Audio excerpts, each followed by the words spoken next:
Hello, my name is Marco Carnevale. I'm a sommelier certified by the Italian Sommelier Association. And today I will talk to you about the wines of Madeira, a very special kind of fortified wines. The wines of Madeira are sometimes called the nectar of the Atlantic. And in this presentation, I will try to show you why. Madeira is an island, as I said, in the middle of the Atlantic. This is an old map of Madeira that was discovered in the 15th century. We'll talk a little bit about the history of Madeira, and then we'll talk about the winemaking, of course, the main subject of our presentation today, as well as about the food pairing that could best be used to appreciate the qualities of this special wine. So here's Madeira, pointed by the black arrow. It's a small island, not quite in the middle of the Atlantic. It's more closer to the African coast of Morocco, at about 32 degrees north. It is a small island, about the size of Singapore, 57 by 22 kilometers or 35 by 14 miles. And the highest peak of the island is very important. We'll talk about why this is important, is all the way up to over 1,800 meters above sea level. The island was discovered in the 15th century by accident by the Portuguese. The Portuguese were sailing around these itineraries that you can see here on the map, using the winds, the prevailing winds, to explore the Canary Islands and then go further north to the Azores and back to Portugal. And there were two loops of this kind of navigation routes that were used at the time. One was, in fact, going by the island of Madeira, and they were using these caravels, very fast and small ship, very agile, that is the same kind that would be used later in the voyages of discovery of America by Christopher Columbus. These three gentlemen in 1419 became shipwrecked in Madeira, things that happened in those days, or today as well, when you are navigating uncharted waters. And in 1419, Messrs. Zarco, Teixeira, and Perestrello, I couldn't find an image for him or a statue, just a stamp, became shipwrecked in Madeira. And they call it Madeira, which in Portuguese means the island of wood, because it is such a beautiful, lush island with all these forests and greenery. And they call it Madeira, claimed it for Portugal before fixing their ships and heading back to Lisbon. Here, they were met by the explorer Infante Henrique, the navigator, one of the main architects of Portuguese exploration in the early 15th century. And he gave them the order to go back to them and to many other Portuguese and colonize Madeira. And the first sugar crop was planted in 1425. We'll see how this is also important for the manufacturing later of fortified wine. This is a photo that obviously is from much later, but the technique was the same that was used in the Caribbean. So the climate was similar in some ways, and the sugarcane had been imported from Sicily initially, and the labor was mostly black slaves from Africa, the same as in the Caribbean. In 1424, the city of Funchal was founded. This is interesting to note that because it is the first city founded by Europeans outside of Europe since the Roman time. So for almost 1,000 years after the fall of the Western Roman Empire, the Europeans didn't found new cities outside of the continent, but here it is the Portuguese creating Funchal from the word funcho, which means fennel in Portuguese.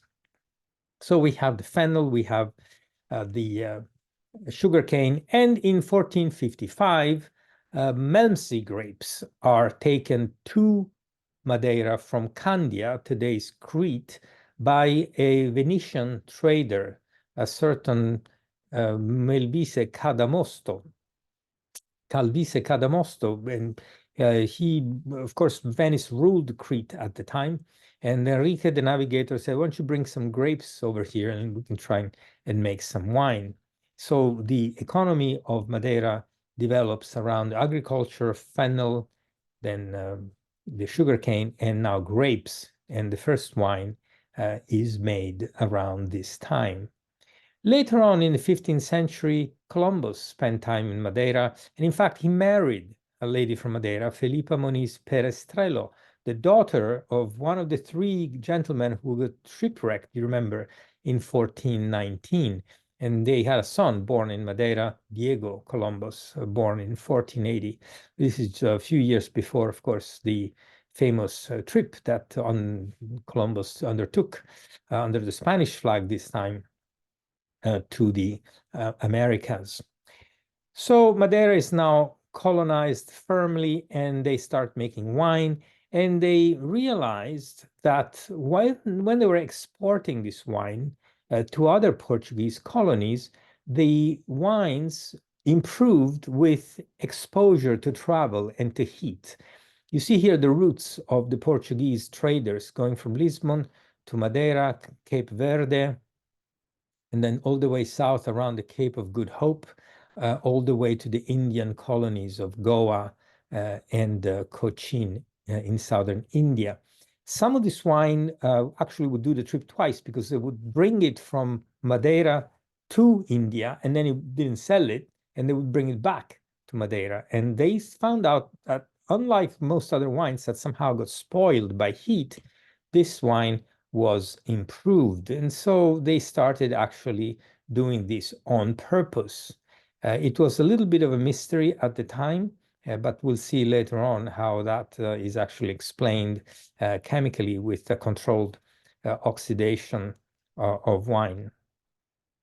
In the 16th century, trade developed with the Americas. This is in the decades following the Columbus's trip to America, and now you have wine being exported as well from Madeira, not only around Africa all the way to India, but also to the Caribbeans and to North America, where it became actually very popular very quickly. And can you guess which wine was used in 1776 to toast to the American Declaration of Independence? Exactly, it was Madeira. Since the mid of the 18th century, so the time of the Declaration of Independence in America, they also started to add sugarcane alcohol.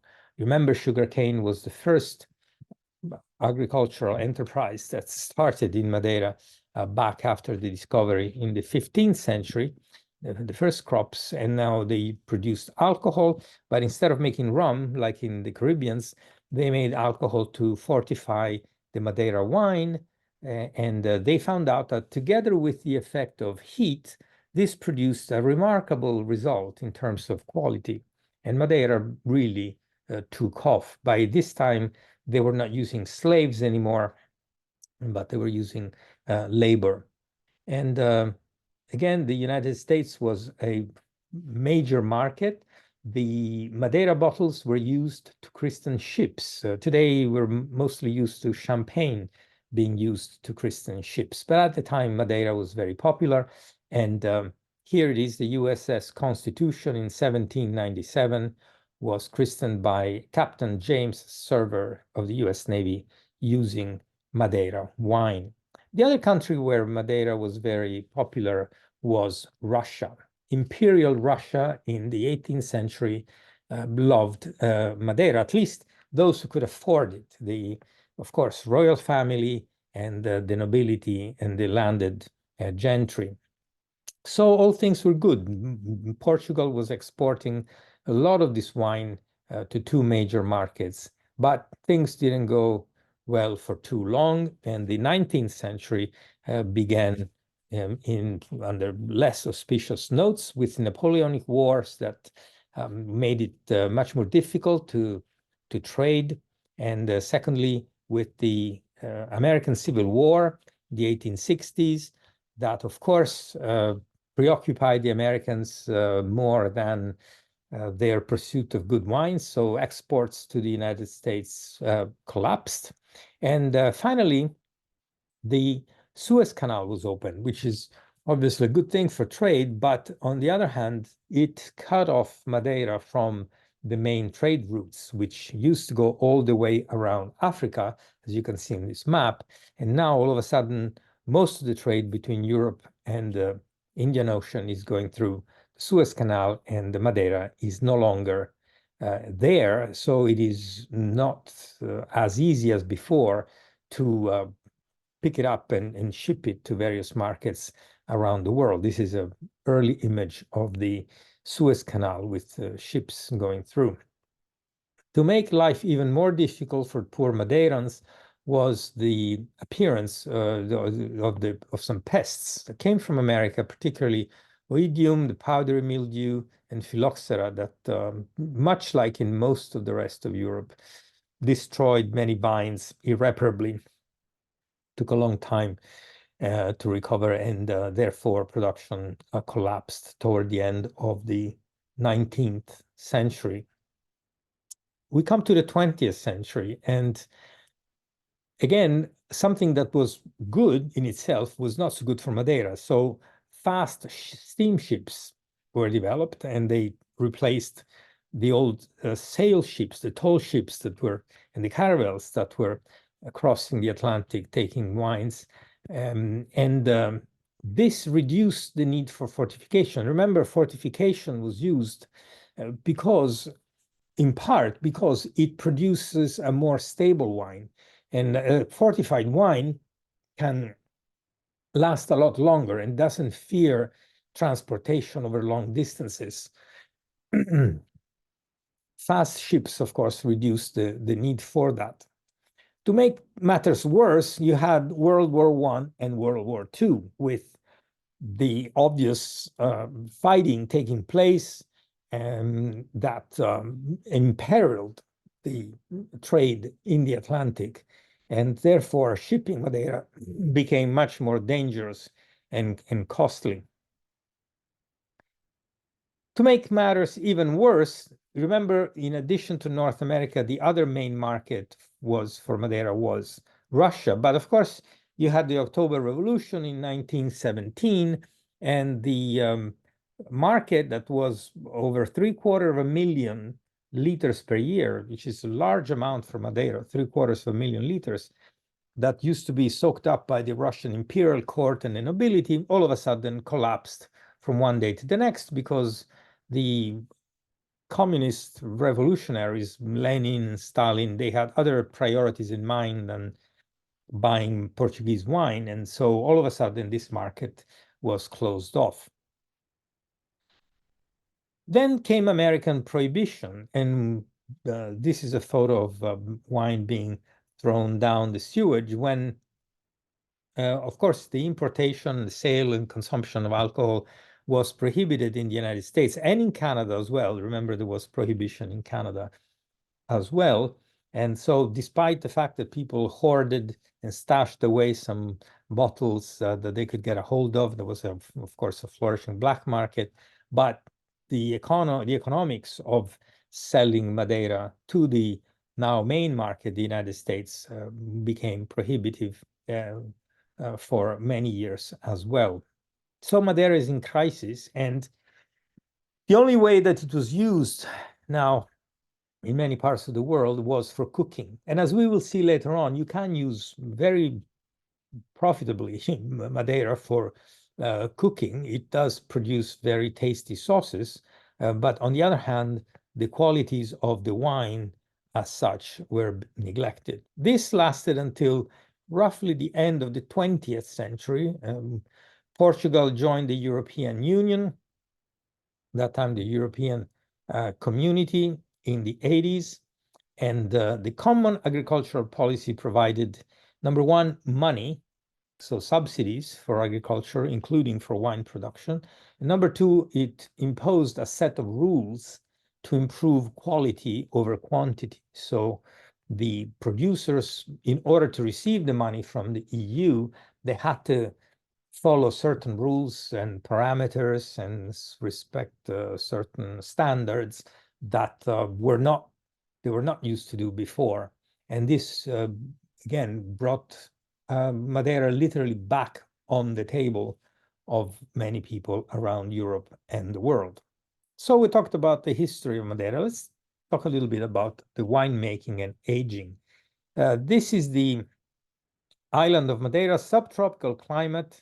It is not an ideal place to grow conventional wine. You get wines with a bit of acidity, although there are differences. It depends on where on the island. You see a lot of rain, a lot of water, and it doesn't make it for easy planting or easy harvesting. A lot of these 1,500 farmers grow and pick by hand.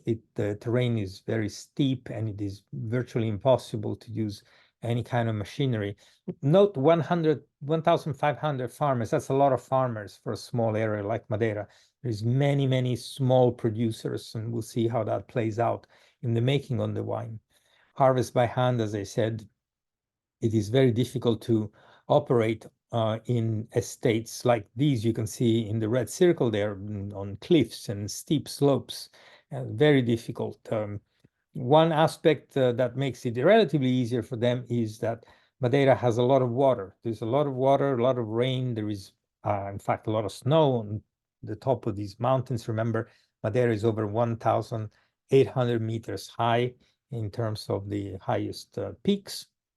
And the Portuguese developed a very ingenious system of irrigation. It's over 2,000 kilometers of canals, like you can see here in the picture on the left, that were used to harness this water and bring it down to the fields. These canals, of course, had to be serviced and cleaned, so there are pathways all along. And now these levadas, as they are called, they're used for wonderful hikes and treks. And if you have a chance, I would strongly recommend when you go to Madeira, you actually do at least some. I mean, 2,000 kilometers obviously is a lot, but you do at least a few, and you see beautiful landscapes that you wouldn't be able to see otherwise. So I mentioned 1,500 producers of grapes, but only 8 producers of wine. It's pretty remarkable if you think about it. There's more wines, more labels, but only 8 producers. That it's a high concentration of producers. So all these 8 producers, they buy the grapes. They almost never own their own grapes. They buy the grapes from the 1,500 farmers and they make wine. How much wine do they make? Not very much. You can see here, Madeira is compared to Porto. Imagine one bottle is 1 million liters per year. You can see on the right, Madeira produces about 4 million liters of wine per year. Compare that to Porto, where port wine is made, 80 million. So 20 times the amount of wine is produced in Porto than in Madeira. We'll see how that has also political implications in a few moments. Because it is so rare and because it is quite difficult to make, good and Madeira wine is not cheap. And good Madeira wine tends to be old because it's a wine that ages very well for decades and even over a century. You can see some of these bottles, the labels go back to the 1800s, but it is not a cheap wine. How is this wine made? Let's talk about the grapes. First of all, that's how you start when you talk about wine. So you have 4 noble varieties, and usually they're not mixed. There are some exceptions, but they're not blended. And the first one is Cercial. Cercial is only 2.5% of the total production, and it makes dry wine. It is grown at a high altitude, over 1,000 meters above sea level.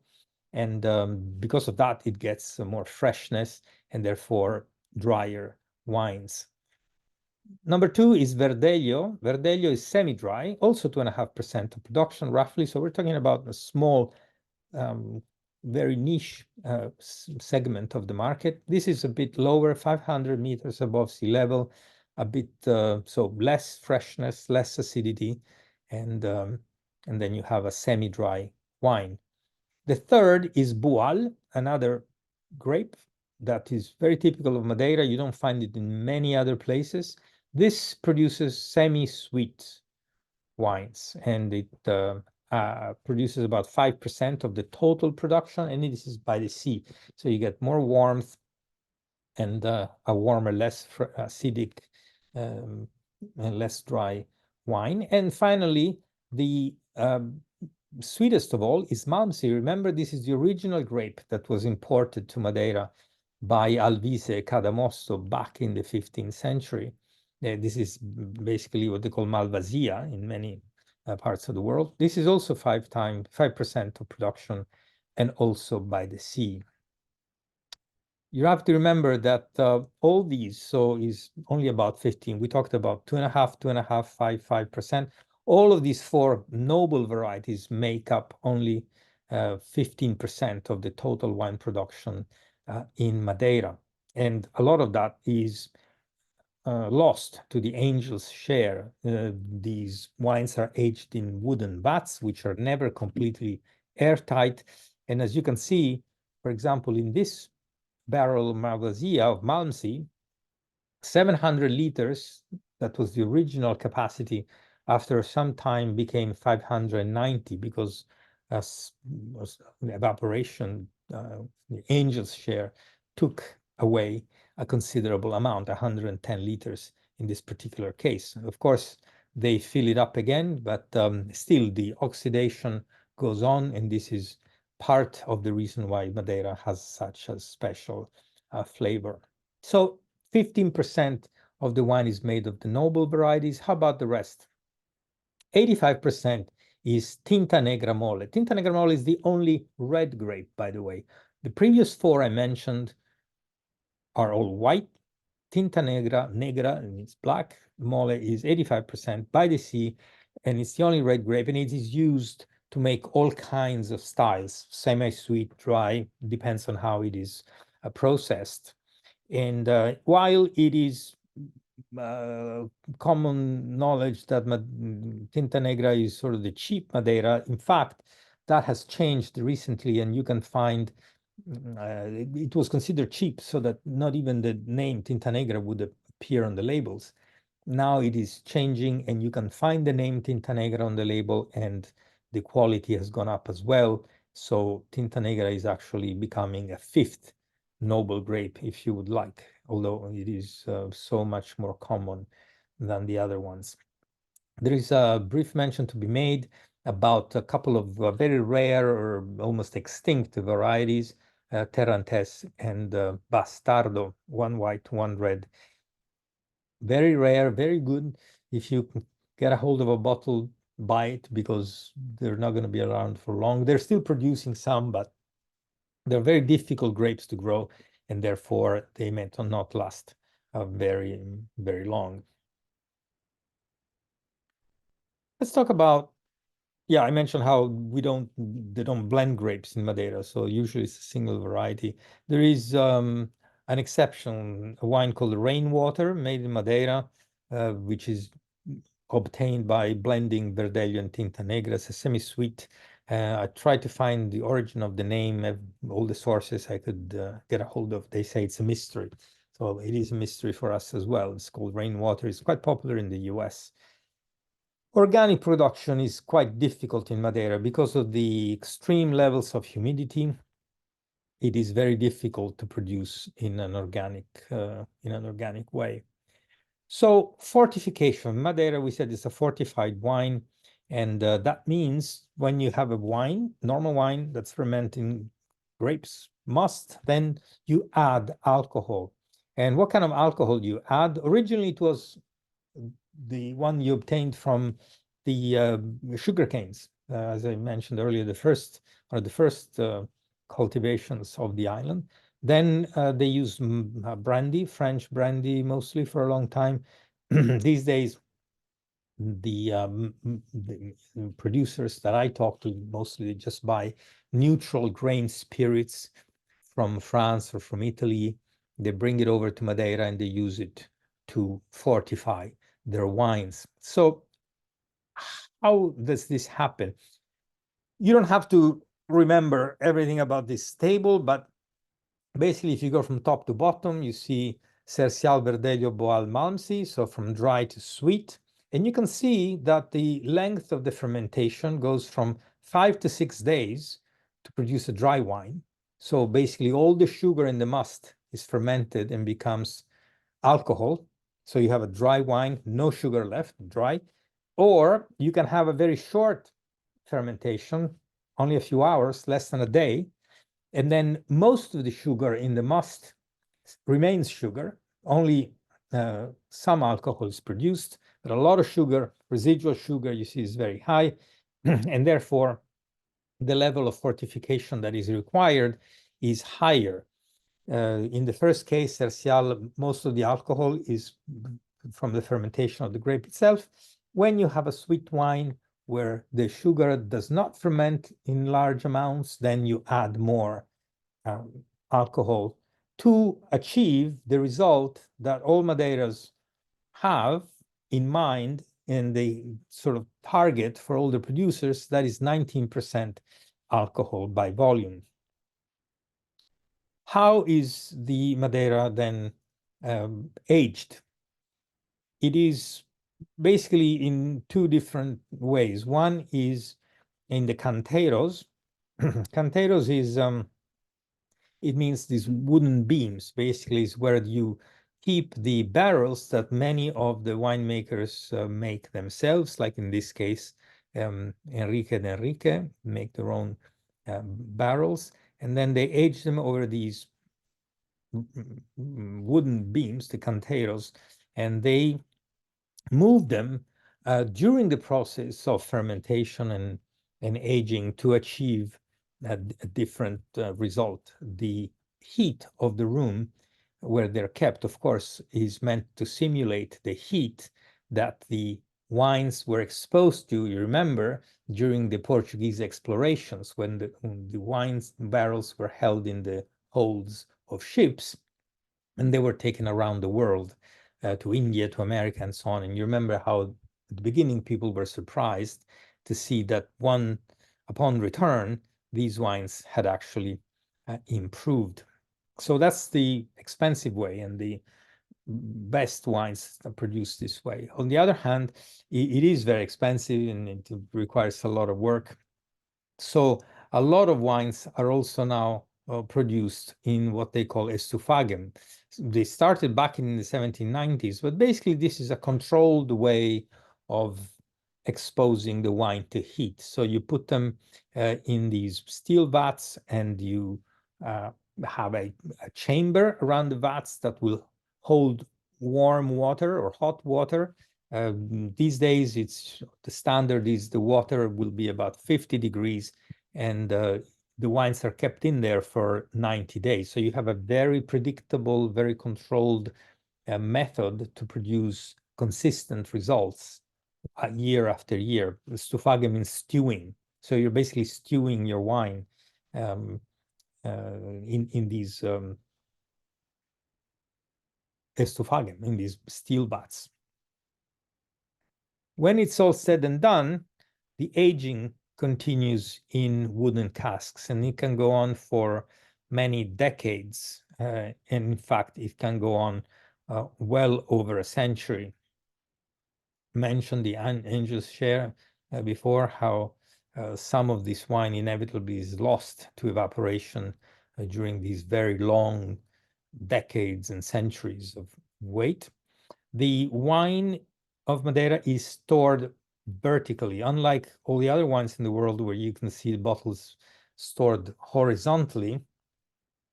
The reason why Madeira is stored vertically is because there's no problem if the cork cracks and a little oxygen goes in, which would be a problem from every other wine, but it's not a problem for Madeira because Madeira is already exposed to oxygen. Remember, these angel's share create an air bubble in the vat, and so Madeira is already oxidized. On the other hand, if the cork deteriorates because of contact with the liquid, with the wine, when you have, corked wines, that could spoil the wine. And because Madeira is kept for such a long time, the chances of the cork spoiling and rotting are high. So therefore, they realized that the best way is to actually store Madeira bottles vertically. And again, here is a bottle that my wife and I were lucky to taste recently in Madeira from 1850. And you would be surprised at the freshness and the acidity that is still present in this wine 170 years afterwards.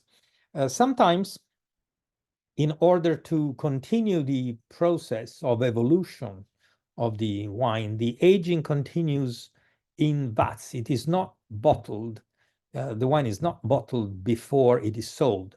So you will have these huge barrels, wooden barrels that have been there, from 200 years ago, and they only are opened when some wine is bottled when it is sold. Of course, these are very expensive bottles, so it's not like your everyday Madeira. But once the Madeira is bottled, it is basically immutable. It will last for a long time and without changing much. And in fact, even if you open a bottle of old Madeira and you drink, say, half of it, you can, unlike most other wines, you can be assured that you can keep that half bottle for many weeks and months, and it won't suffer. It won't change its organoleptic features. Another method of giving Madeira their specific tastes that each producer likes is to use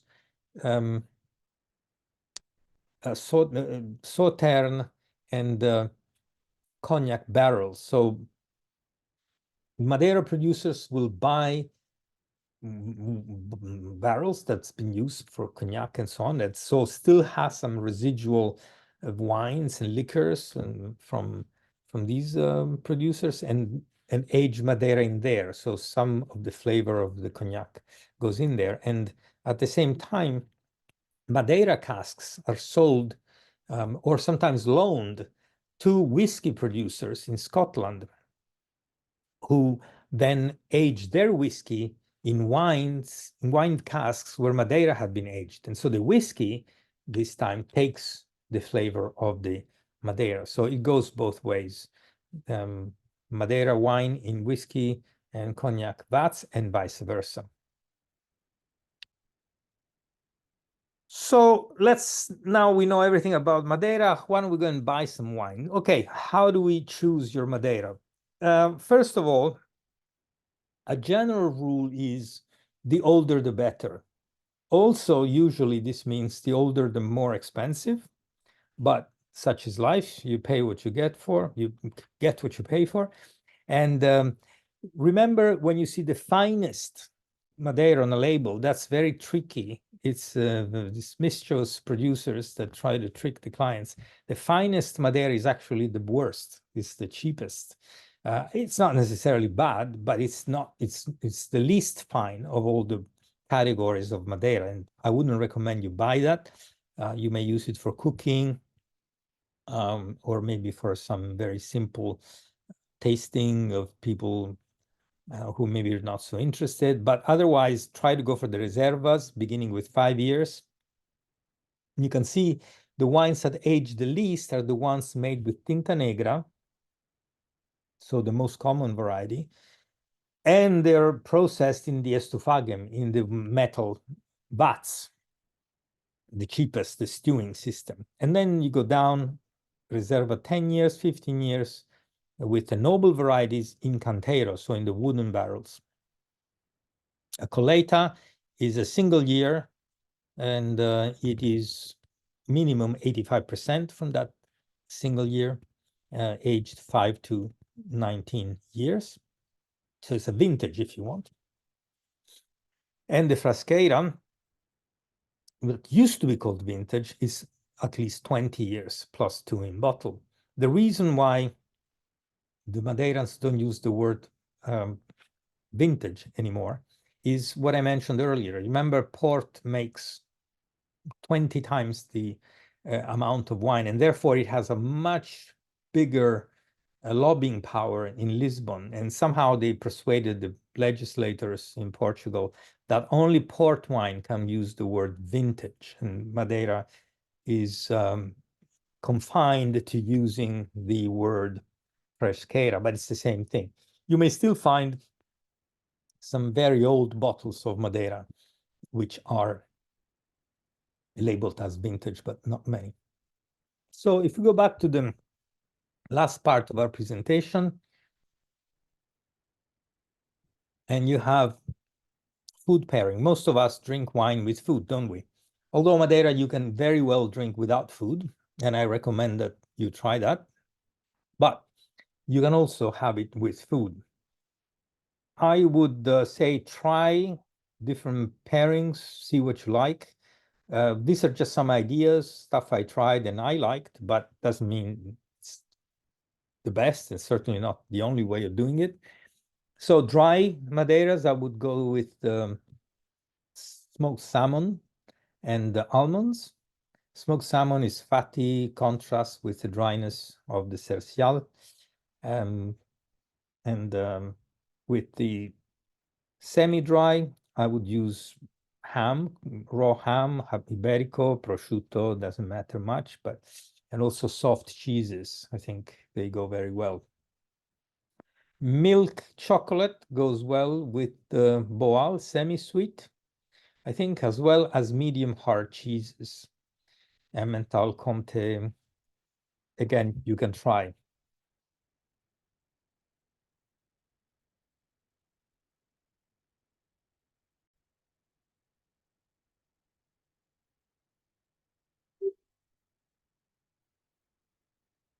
And finally, for sweet wines made with Malmsey grapes, Malvasia, I would recommend foie gras. It's called pairing by concordance, so sweet wine and sweet food. Or by contrast, you can have some aged Parmigiano, some structured, strong taste, and see if you like it. I do.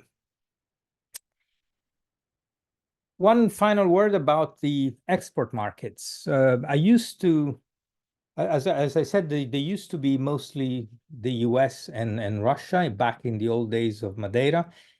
The US is still there, but the main one now is France and Portugal itself, of course, that consume a lot. And Germany and the UK and Japan are right up there with the French and the Portuguese. These statistics change year by year. You can see here some of the old documents that documented the trade between Portugal. Mostly in the old days, it was the United Kingdom that was in the business of trading Madeira. And still today, some of the Madeira wine houses are made and run by British people and their descendants. One final word. I want to leave you with a quote from Jancis Robinson, one of the most famous British wine critics. And she was once asked, what would be your best wine if you were on a desert island? And she said, my desert island wine, it is an island wine. It is Madeira, which she thinks, and I humbly agree, it is one of the greatest and most underappreciated wines in the world. And with this, I would like to thank you very much for your attention and wish you good, happy drinking of Madeira. And I will see you at the next presentation on this channel.